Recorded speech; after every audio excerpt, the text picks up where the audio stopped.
वेझो कलंदर जे पांदी अड़न सां भरियल कोच कल्टे। हाउ ॾारींदड़ हादसे में 4 माण्हू हयातियूं विञाए वेठा। 20 खां वधीक ज़ख़्मी। हादसे जो शिकार थियलनि में 2 ॿारड़ा बि शामिल। ज़ख़्मी थियल मक़ामी अस्पताल मुंतक़िल। एसएसपी हैदराबाद सिंध जे मुज़ाहिमती शाहिर ऐं अदीब डॉक्टर आकाश अंसारी जे क़त्ल में संदसि हंज वरितल पुट विशाल लतीफ़ जे मुलविस हुजण जी तस्दीक करे छॾी। SSP Farooq Lanjar press conference कंदे चयो आहे त पोस्टमार्टम रिपोर्ट में हैरान कंदड़ इंकशाफ थिया आहिनि। डॉक्टर आकाश अंसारी जे जिस्म ते तेज़ धार औज़ार जा निशान आहिनि। वाक़े खे हादसे जो रंग ॾियण जी कोशिश कई वई। लॻे थो त डॉक्टर आकाश खे पहिरियां मारे पोइ साड़ियो वियो। एसएसपी हैदराबाद जो चवणु आहे त कातिल संदसि पुटी आहे। जवाबदार नशे जो आदी आहे। हिन आकाश अंसारी जे क़त्ल जो एतराफ़ कयो आहे। वाक़े खे लिकाइण लाइ हैदराबाद लाश खे बाहि ॾेई शॉर्ट सर्किट सड़ण जो बहानो कयो वियो। डॉक्टर आकाश जे फेफड़नि में दूंहों न हो। वाक़े में इस्तेमाल कयल छुरी बि किचिरे जे ढेर तहास कई वई आहे। हाई प्रोफाइल केस में का बि ॻाल्हि अॻुवाट नथी करे सघिजे, उन करे असां एहतियात खां कम पे वरितो। वज़ीर आज़म शहबाज शरीफ सां आलमी बैंक के एग्जीक्यूटिव डायरेक्टर जे वफ़द जी मुलाक़ात। वज़ीर आज़म जो चवणु आहे त आलमी बैंक ऐं पाकिस्तान जी भाईवारी 7 ॾहाकनि ते ॿधल आहे।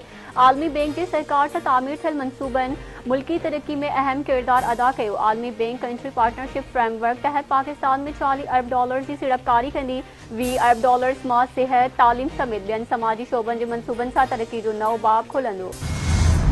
नायब वज़ीर आज़म ऐं परॾेही वज़ीर सागदार न्यूयॉर्क पहुतल। परॾेही खाते जे तर्जुमान मूजिब गॾियल क़ौमुनि में पाकिस्तान जे मुस्तक़बिल नुमाइंदे मुनीर अकरम, सफ़ीर आसिम इफ्तिखार ऐं कौंसल जनरल आमिर अतुज़ई न्यूयॉर्क पहुचण ते परॾेही वज़ीर सागदार जो इस्तक़बाल कयो। सागदार सुभाणे गॾियल क़ौमुनि जे सलामती काउंसिल जी आला सतही इजलास में बि शिरकत कंदो। सिंध असेंबली गवर्नर पारां वापस कयल सिंध यूनिवर्सिटीज़ एंड बोर्ड्स ऐं सिंध सिविल कोड वारा तरमीमी बिल 2025 ॿीहर मंज़ूर करे वरिता। घरू वज़ीर ज़ियाउल हसन लंजार तरमीमी बिल ॿीहर असेंबली में पेश कया। अपोज़िशन मेंबरनि पारां बिल जी मुख़ालिफ़त ऐवान में गोर। एमकेएम मेंबरनि पारां नामंज़ूर जा नारा। अपोज़िशन मेंबरनि बिल जूं कापियूं फाड़े छॾियूं। ऐवान सिंध सिविल कोड्स बिल बि पास। गवर्नर ॿई बिल एतराज़ लॻाए वापस करे छॾिया। असेंबली हज़रत लाल शहबाज कलंदर के ख़राज अक़ीदत पेश करण लाइ ठहराव पिणु मंज़ूर करे वरितो। सीनियर सूबाई वज़ीर शरशील इनाम मेमण जो चवणु आहे त यूनिवर्सिटीज़ ऐं बोर्ड्स बाबति तरमीमी बिल ते एहतिजाज कंदड़नि बिल खे पढ़ियो ई नाहे। बिना चूंडियल असेंबली मेंबरनि खे शर्म अचणु घुरिजे। शर्म उन्हनि खे अचणु घुरिजे जेके फॉर्म 45 ऐं 47 जी पैदावार आहिनि, जिन खे अवाम मैंडेट ॾिनो। उन्हनि बिल पास करायो। असेंबली जे इजलास दौरान सिंध जे मुज़ाहिमती शाइर ऐं अदीब डॉक्टर आकाश अंसारी जी मक़सद लाइ दुआ बि घुराई वई। सिंध असेंबली जो इजलास अणॼाणल मुद्दे ताईं मुलतवी। सेवण में एक हादसा हुआ और अफसोसनाक हादसे से काफी कीमती जानें गईं। बहुत अफसोस की बात है कि पंजाब हुकूमत के इत्तलात महकमे ने और उनकी वजीर साहिबा ने उस पर भी सियासत करने की कोशिश की। तो आज भी हम उनको ब्लैकमेल नहीं कर रहे, लेकिन जो एक जायज हक है इस सूबे का उस लेने की बात कर रहे हैं। आप सिर्फ सिंध के लोगों को तकलीफ नहीं दे रहे हैं कि आपको हमें रिजेक्ट किया। सिंध के लोगों ने पीटीआई को भी रिजेक्ट किया हमेशा, सिंध के लोगों ने पीएमएलएन को भी रिजेक्ट किया हमेशा। आप पूरे पाकिस्तान को तकलीफ दे रहे हैं। आपके पूरे पाकिस्तान की इंपोर्ट, आपके सारे पूरे पाकिस्तान की एक्सपोर्ट इसी हिस्से से होनी है और कोई रास्ता नहीं है। तो आपका मेन गेट वे है हैदराबाद सक्खर, जिसका बहुत बुरा हशर है और रोजाना कीमती जाने जा रही हैं। आप बाकी सारी स्कीमों के लिए पैसे रख सकते हैं, तो आखिर क्या वजह है, इतनी क्यों नफरत है कि आप जो है सक्खर हैदराबाद रास्ते के लिए आप पैसे नहीं रख पा रहे हैं। और सेवन के तो हमने आपको पैसे दिए हैं भाई कि ये पैसे लो, रोड आपका ये 7 अरब रुपए लो, आप रोड बना के दो। आपकी इतनी नाअहली है कि आप वो रोड भी तक नहीं बना सक रहे हैं। ये हमारे जायज खदशात हैं, खास तौर पर जहाँ पे कमी कोताहियां हैं। आपको हमारी मदद की जरूरत है, हमारे कॉपरेशन की जरूरत है। हम आपके साथ एक पैर पे खड़े करेंगे, लेकिन आपके जो नए किस्म के तर्जुमान किस्म के लोग जो जिस तरीके से बयान देते हैं, जिनको हकायक का कुछ इल्म नहीं है, बगैर हकायक का वो बयान देते, तो बराए मेहरबानी या तो उनको थोड़ा एजुकेट कर ले ताकि वो पढ़ लिख कर जो है वो जवाब दे। पंजाब हुकूमत सेवण से हादसे ते सियासत कई। पंजाब जे इतलात वारे वज़ीर गैर ज़िम्मेवाराना बयान ॾेई रही आहे।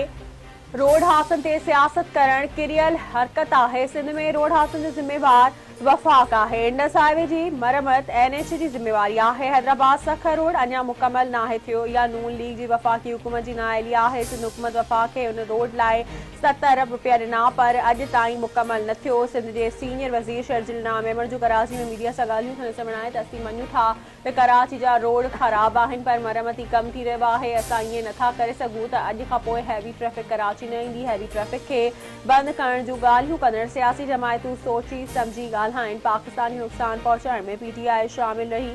पाकिस्तान के कर्ज न ॾियण लाइ PTI IMF खे ख़त लिखिया, फ़ोन कया। PTI आलमी फॉर्म्स ते रही इदारनि ख़िलाफ़ ज़हर उगाचियो।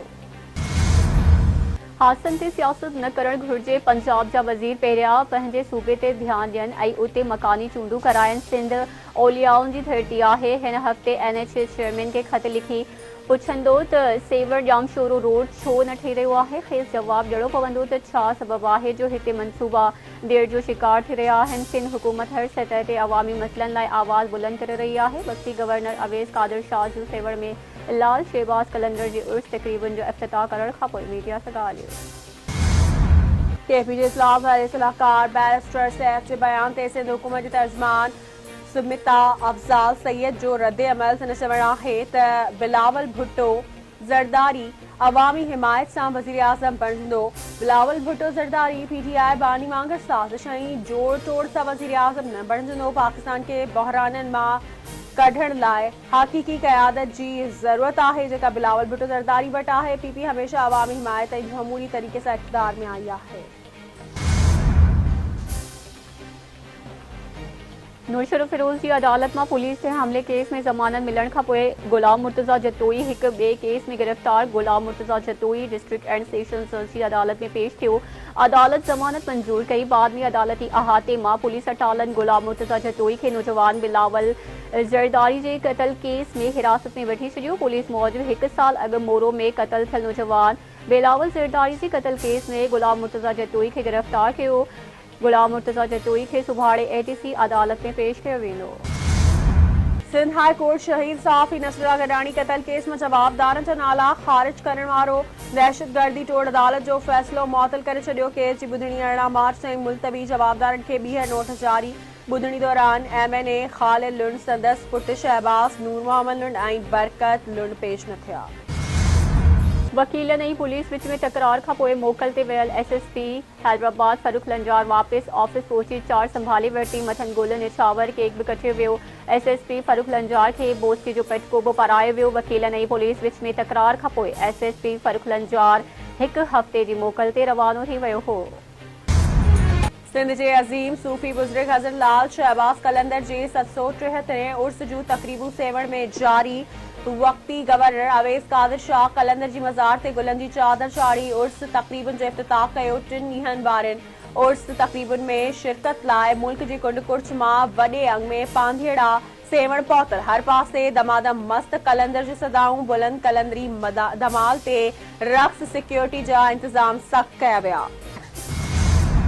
PP चेयरमैन बिलावल भुट्टो ज़रदारी तरफ़ा हज़रत लाल शहबाज कलंदर जी अक़ीदतमंदनि खे उर्स ते मुबारक हो। PP चेयरमैन बिलावल भुट्टो ज़रदारी जो चवणु आहे त हज़रत लाल शहबाज कलंदर जो मोहब्बत, अमन ऐं हमाहंगी जो पैगाम दिलनि खे रोशन करे थो। लाल शहबाज कलंदर जो पैगाम इंसानियत लाइ मशले राह आहे। हू पाकिस्तान समेत सॼी दुनिया में खुशहाली ऐं अमन लाइ दुआगू आहे।